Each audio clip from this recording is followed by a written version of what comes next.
नमस्ते। बाम्बूसर Hindi classes app में आपका स्वागत है, अभिनंदन है। हम लोगों ने आज आप लोगों को मैं उन लोगों से मिला रहा हूँ जिन्होंने हिंदी व्याख्याता भर्ती परीक्षा में अभी वो चयनित हुए हैं, और उन्होंने मेरे मार्गदर्शन में, हमारे प्रिय भाटी जी के मार्गदर्शन में इन बच्चों ने एक उपलब्धियां हासिल की है। और वो आपको बताएंगे कि कैसे पढ़ना चाहिए और किस तरह हम लोग इतनी बड़ी भर्ती परीक्षा को जो है उस लक्ष्य को भेदन कर पाए, ताकि आप लोगों को एक नई जोश, नई उमंग मिले। हो सकता है कि आप कई बार छोटी मोटी असफलताएं आपको मिली हो, नाकामयाबियां मिली हो, और उसके बाद में आपका मन जो है बहुत ज्यादा निराश हो गया हो कि भी अब मेरा क्या हो सकता है।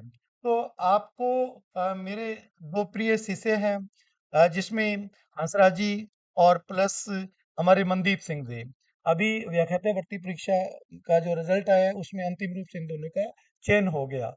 तो मैं आज आपको उन मेरे प्रिय विद्यार्थियों से आपको मिलाता हूँ। उन्होंने जो संघर्ष किया, आप कितने जो एक नए जुनून के साथ आगे बढ़ रहे हैं, वो आपको बताएंगे कि किस तरह हमें पढ़ना चाहिए। इतनी बड़ी जो राजस्थान की शिक्षा विभाग की सबसे बड़ी भर्ती होती है ये व्याख्याता भर्ती परीक्षा, जो हर विद्यार्थी का एक सपना होता है, उस सपने को हमें कैसे साकार करना है। तो सबसे पहले मैं आपको मिलवाता हूँ हंसराज जी से। आप अपना परिचय दीजिए पहले। नमस्कार, मेरा नाम हंसराज किस्म प्राधिकनाथा से हूँ मैं। और मैं बाम्बूसर से 2017 से जुड़ा हुआ हूँ। उससे पहले भी मैं 2-3 बार असफल हो चुका हूँ, लेकिन उसके बाद इनके जो मार्गदर्शन में मैंने कहा है, जो सुना है इनसे, इन्होंने जो मुझे मोटिवेट किया है, इसी का परिणाम है कि मैं इस बार बार बार असफलता के बाद इस बार व्याख्याता भर्ती 2022 में अंतिम रूप से मेरा चयन हो गया है।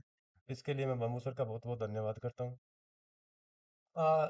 दूसरे मेरे प्रिय छात्र हैं मनदीप सिंह। और मनदीप सिंह तो हमेशा मेरे साथ फोन पे जुड़े रहते थे, हमेशा बातें करते रहते थे। ये तो इस बार ये कहने लगे कि गुरुजी अगर इस बार नहीं हुआ ना, तो मैं सारा कुछ छोड़ दूंगा, पढ़ाई नहीं करूंगा।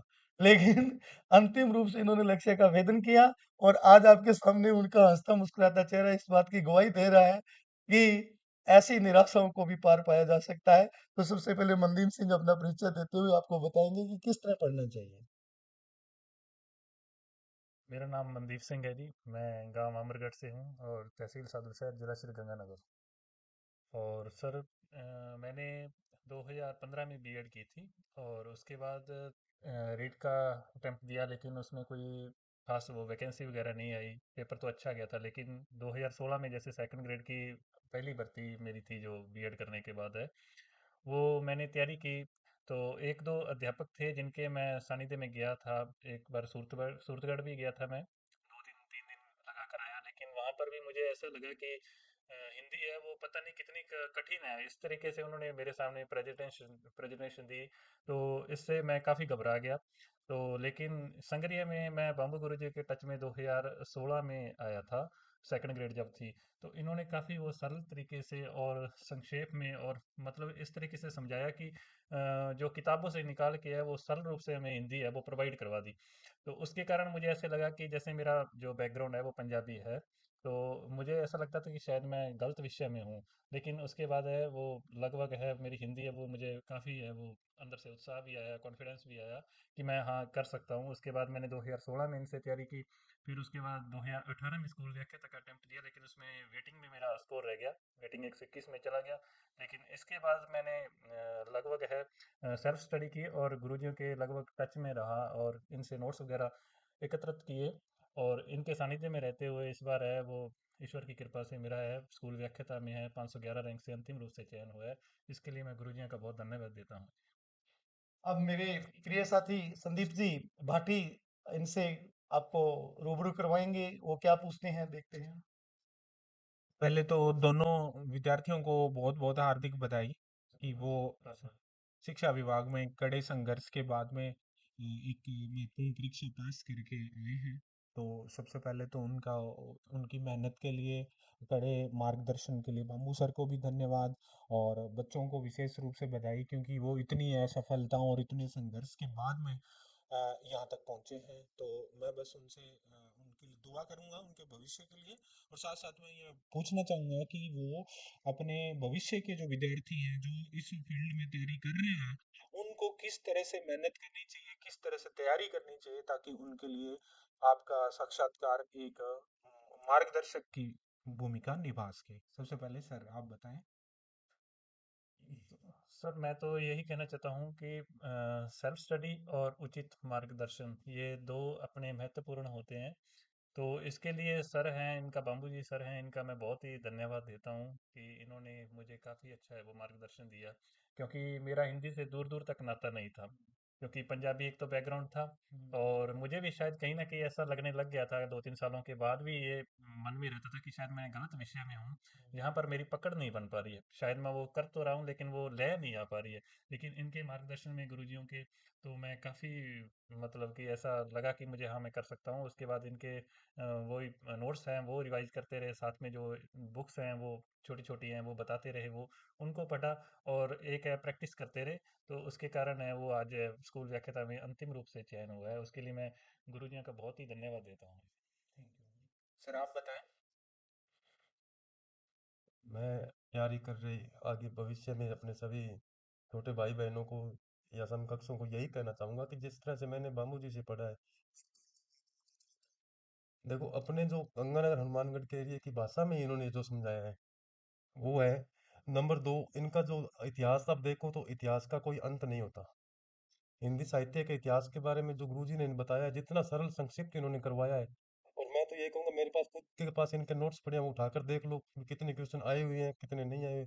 बस मेहनत करते रहो, पढ़ते रहो, और सर का मुझे मार्गदर्शन मिला, इसके लिए मैं बहुत बहुत धन्यवाद देता हूँ सर को।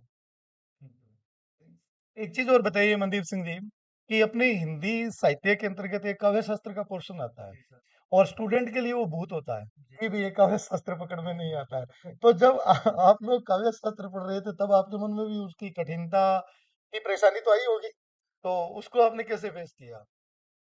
फेस तो सर ऐसा है कि मेरे लिए तो बहुत ही वो नया था कि जैसे अब काव्य शास्त्र में कोई भामा आ गया, दंडी आ गया, वो तो मैंने नाम ही पहली बार सुने थे कि ये नाम कहाँ से आ रहे हैं। ठीक है, तो उनमें शुद्ध क्या है कि कई अपने अध्यापक होते हैं वो बड़ी बड़ी किताबें बता देते हैं कि आप इन ग्रंथों से पढ़ लो, इससे इतिहास तैयार कर लो, इससे ऐसा करो। तो आप अगर अपने उसमें घुस जाएंगे ना, तो लगभग आप मानो कि 2-3 साल है वो इसमें गुजर गए। इतना ही समय होता है अपने पास। लेकिन उसमें अगर बढ़िया अपने पास सर हैं, जैसे गुरुजी हैं, या आपके पास जो भी अध्यापक उपलब्ध हैं, तो आप उनके सानिध्य में तैयारी करोगे तो उन्होंने जो मेहनत किया है वो आपको तैयार किया कराया वो सामान है वो आपको उपलब्ध हो जाएगा। और कंपटीशन में यही होता है कि आप बड़ी किताबों के बजाय अपने अगर छोटी किताबें हैं या संक्षेप में उनको पढ़ें, और दोनों का मिश्रण करें, जैसे समझने का और रट्टा, दोनों चीज़ें हैं।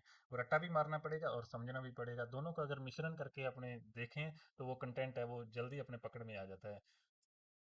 हंसराज जी, आपको ये बताना है कि आप जब मेरे से मार्गदर्शन ले रहे थे, कई बार मैं कक्षाओं में से बोल दिया करता था कि आपको मेरे अलावा कुछ नहीं पढ़ना है, तब आपको क्या लगता था? देखो पहली बार जब आपने बोला ना कि मेरे अलावा कुछ नहीं पढ़ना है, तो मैंने सोचा भी सर ने ऐसे बोल तो दिया लेकिन मन नहीं हुआ। मैंने इधर से पढ़ा भी है, लेकिन फिर जब एग्जाम देने के बाद आपके नोट्स दोबारा से चेक किए तो उसमें आए। अभी बात कर रहे थे काव्य शास्त्र की, ये बता रहे हैं भामा है दंडी है, इनकी परिभाषाएं याद नहीं रहती, लेकिन आपने जो बताया तरीका बताया और आपने जो संक्षेप में नोट्स दिए थे उसमें से बहुत ज्यादा फायदा हुआ और उसी में से आए हैं। यही कारण रहा कि अब की बार फाइनल हो गया। अच्छा, एक चीज बताइए, आप भाटी जी सामने खड़े हैं, आपने ये कहा था कि भाटी जी का हमने बहुत बार वेट किया था। हाँ। साइकोलॉजी पढ़ाते हैं, स्कूल मैनेजमेंट पढ़ाते हैं, अपनी ऐप के ऊपर भी प्रबंधन और साइको भाटी जी पढ़ाते हैं। तो मैंने आप लोगों को कई बार ऐसे भी बोला होगा कि जो विद्वान आदमी है ना, तो वो चाहे वेट करवाए तो कर लेना चाहिए।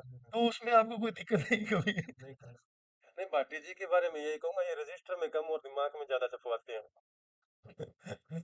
इनका जो देखो ये अपना टॉपिक करवाने में टाइम जरूर लेते हैं, लेकिन उस टॉपिक में कभी भी मेरे जैसे भी भाई बहन जो है इनसे जो पढ़े हुए हैं उनसे किसी से पूछ लो, वो भूलेंगे नहीं, एक बार क्या है वो। भाटी जी, आप एक बात बताओ, जो मनोविज्ञान का भूत है आप बच्चों से कैसे उतारते हो, उसके बारे में 2 मिनट में। देखिए, सबसे पहले तो मैं इस बात के लिए हमेशा खेद व्यक्त करता हूँ कि टाइम ज़्यादा लगता है, लेकिन अच्छी चीज़ें होने में, जैसे इन बच्चों ने बताया कि करीब 5-6 साल से लगातार स्ट्रगल कर रहे हैं, उसके बाद में जो सफलता का आनंद होता है, या पेरेंट्स को जो खुशी होती है, खास करके माता पिता को या टीचर्स को जो खुशी होती है, जैसे हम जैसे जो टीचर होते हैं उनके पढ़ाए हुए बच्चे अगर एक बार ये बोल दें कि सर आपने अच्छा पढ़ाया था और हमारा सिलेक्शन हो गया, उससे बड़ी कोई बात नहीं होती है। मैं यही कहूँगा कि कोई भी एग्ज़ाम जो है ना उसको आप एक तपस्या के रूप में ले सकते हैं, उसमें टाइम लग सकता है, लेकिन और कई बार हमें लगता भी है कि मेरा इस ग्रेड में नहीं हुआ तो फिर क्या करूँगा, लेकिन वो एक आपके लिए अगर आप मेहनती हो और अच्छा कर रहे हो तो फिर कोई अच्छी चीज़ आपके लिए प्रतीक्षा जरूर कर रही है।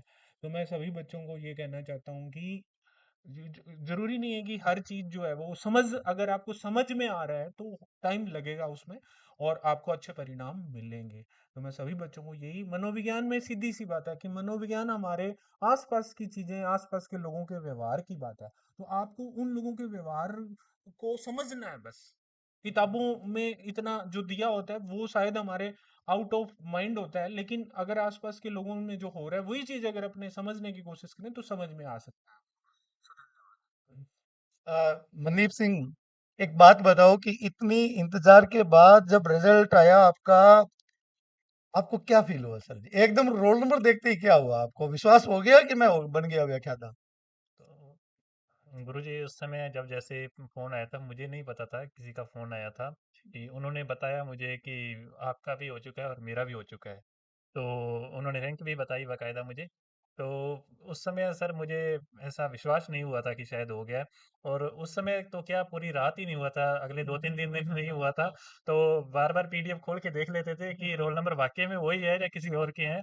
क्योंकि ऐसा है कि बात उड़ गई थी बहुत ज़्यादा और ऐसा लगता था कि कहीं अगर रोल नंबर एक अक्षर भी मिस्टेक हो गई, तो ये बहुत बड़ी वो ऐसा बेइज़्ज़ती वाली बात हो जाती है। तो इस कारण है वो 2-3 दिन तक तो ऐसे ही चेक करते रहे कि वो हुआ है या नहीं हुआ है। नहीं, आपने मुझे एक बात बोली थी कि गुरुजी एक बार किसी को कहना मतलब मेरा हो गया। हाँ जी, हाँ जी। किसका था?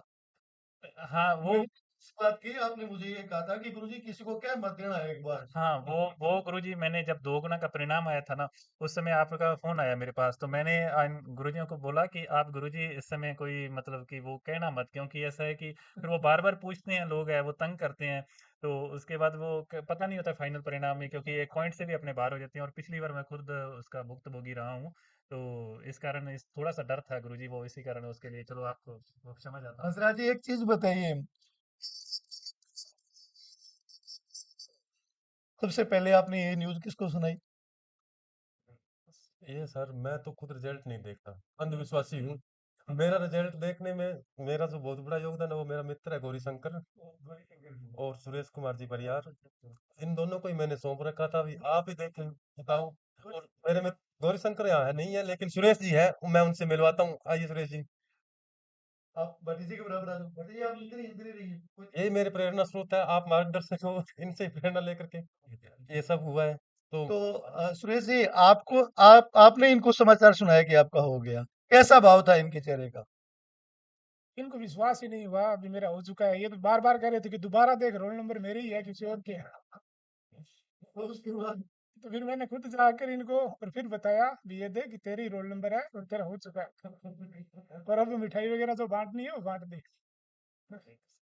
तो इनके मित्र है सुरेश जी, उस वक्त के भाव की बात हो रही है जब इनका परीक्षा परिणाम आया, इनको सफलता मिल गई। और देखिए, हम भी चाहते हैं कि आपके चेहरे पे भी वो भाव आवे, आपके माता पिता को, आपके गुरुओं को एक अच्छी न्यूज मिले। तो आप लोग, आपको मार्गदर्शन चाहिए, आप मेरे साथ जुड़िए, मेरी पूरी टीम के साथ जुड़िए। बिल्कुल आपको वो लोग मार्गदर्शन करेंगे जिन्होंने हर सफलताएं हासिल की है। Bamboo sir Hindi classes app, सारे सब्जेक्ट टोटल आपको मार्गदर्शन मिलेंगे अच्छे से अच्छे। तो इन्हीं शब्दों के साथ, मेरे आज दो प्रिय दोनों छात्र थे, इनके भविष्य की हार्दिक और उज्जवल भविष्य की शुभकामनाएं देता हूँ। और साथ में इनसे एक निवेदन करूंगा, ये सरकारी विद्यालयों में जा रहे हैं, वहाँ पे गरीब बच्चे होंगे, उनके ये मार्गदर्शक बनेंगे। जैसे आपका भविष्य उज्जवल है, उसी प्रकार उन बच्चों के भविष्य के उज्जवल के लिए आप काम करोगे। और इसी भावनाओं को लेके मैं ये ऐप लेके आया हूँ उन गरीब दूर दराज बैठी हुई छात्रों के लिए, जो किसी कारणवश बड़ी बड़ी एकेडमियों में नहीं जा सकते। आपको बड़ी एकेडमियों में जाना ही नहीं है, क्योंकि उनसे दुकान फीके पकवान होते हैं। कहीं जाने की जरूरत नहीं है, घर बैठे आप हमसे मार्गदर्शन लीजिए, निश्चिंत रहिए। आपने जो सपना देखा है वो साकार करेंगे। जैसे हंसराज जी का हुआ है, इधर मनदीप सिंह जी का हुआ है, इधर ये सुरेश जी, ये भी एक कामयाब व्यक्ति है। भाटी जी तो आप लोगों को पता है कि विद्वानों के विद्वान है। तो ऐसे ऐसे आप लोगों को महापुरुषों से मिलने का अवसर प्राप्त होगा। और अगली बार आपसे फिर नए उन स्टूडेंट्स को मैं लेके आऊंगा जो अपनी चयन की गाथा आपको बताएंगे। तो इन्हीं शुभकामनाओं के साथ आप सबका हार्दिक धन्यवाद।